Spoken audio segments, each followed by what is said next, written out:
Слушате Пелагониска хроника. Радио Пела 96,8 FM. Настани на денот. Прилеп со повеќе настани се вклучи во Европската недела на мобилност. Започна институционален процес за заштита на македонскиот рубин, кој што го има единствено во Прилеп и Мариово.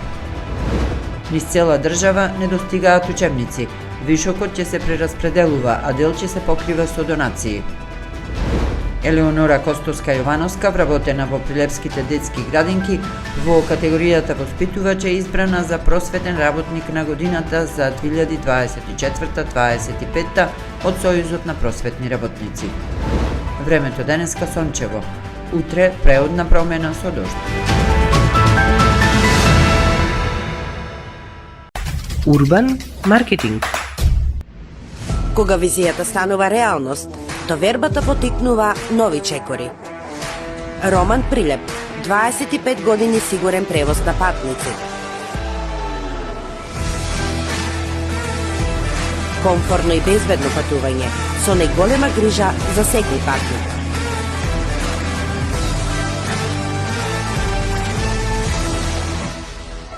Патувајте со Роман Прилеп. Секој ден редовни автобуски линии Прилеп, Велес, Скопје. Ваш сигурен превозник Роман Прилеп.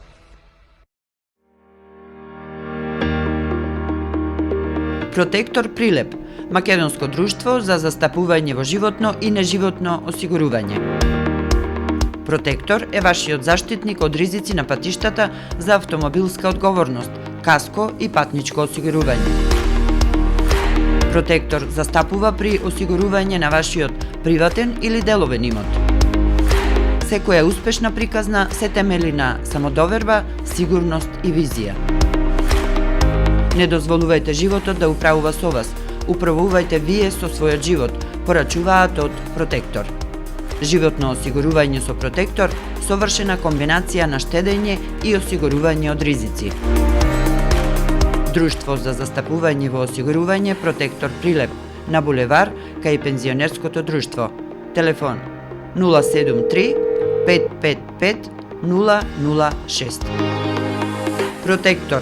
Не дозволувајте животот да управува со вас. Управувајте вие со својот живот.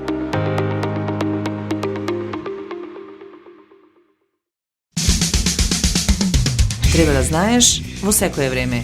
Со еден клик на radiopela.mk.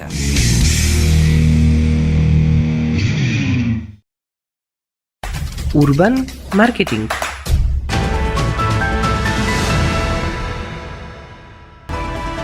Со гласовна поддршка во студиото Гордана Цветановска.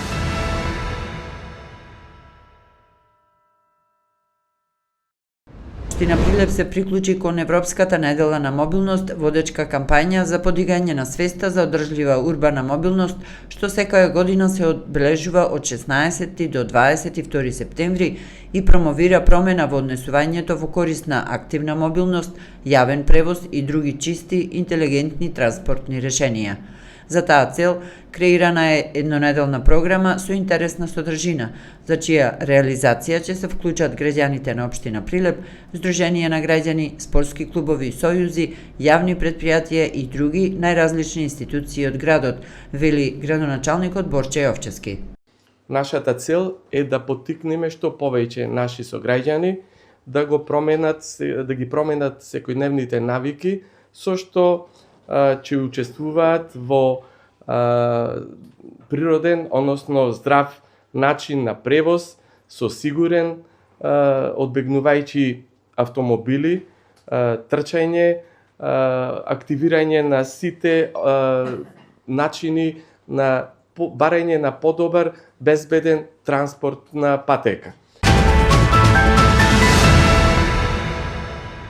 Започна институционален процес за заштита на македонскиот рубин, геолошки уникат, што се наоѓа единствено во Прилеп и Мариово и е единствениот рубин во Европа, што природно се вади и обработува, соопштуваат од Министерството за енергетика, рударство и минерални суровини.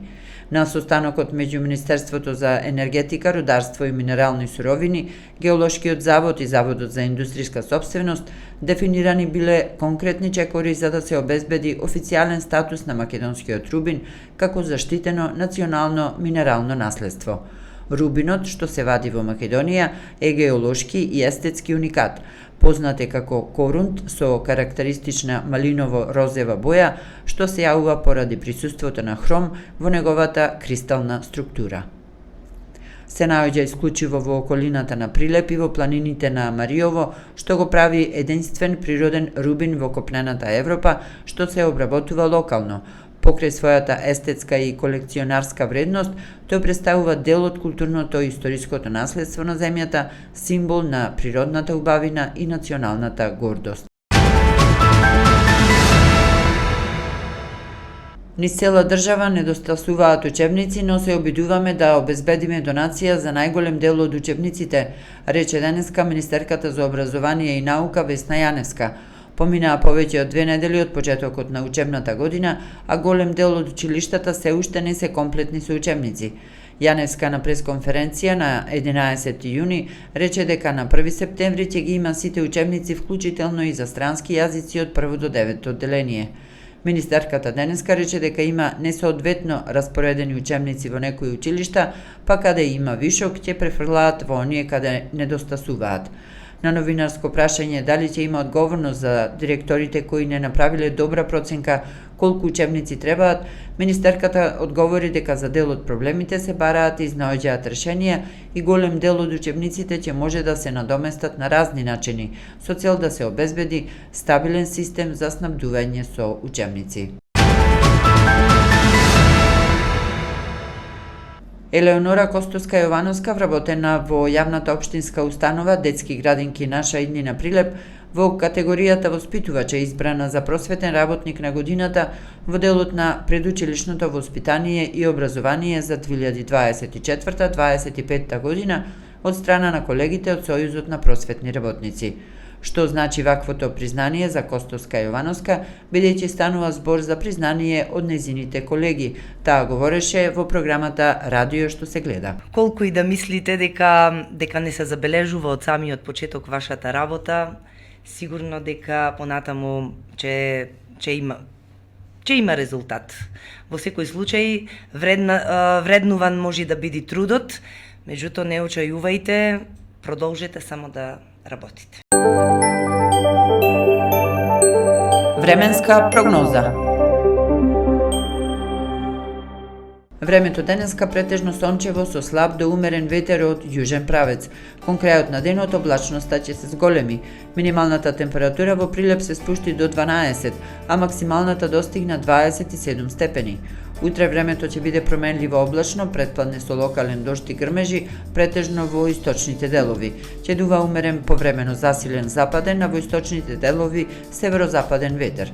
Во наредните денови следува период на претежно сончево време, освен утре, кога ќе преовладува променливо облачно со сончеви периоди. Четврток ќе дува умерен долж поврдарието, засилен северен ветер, а дневните температури ќе опаднат за неколку степени. Временска прогноза. Слушавте Пелагониска хроника. Продукција Радио Пела. Уредник Гордана Цветановска. Техничка реализација новинар Никола Димески и Елизавета Филиповска. Септември 2025 година.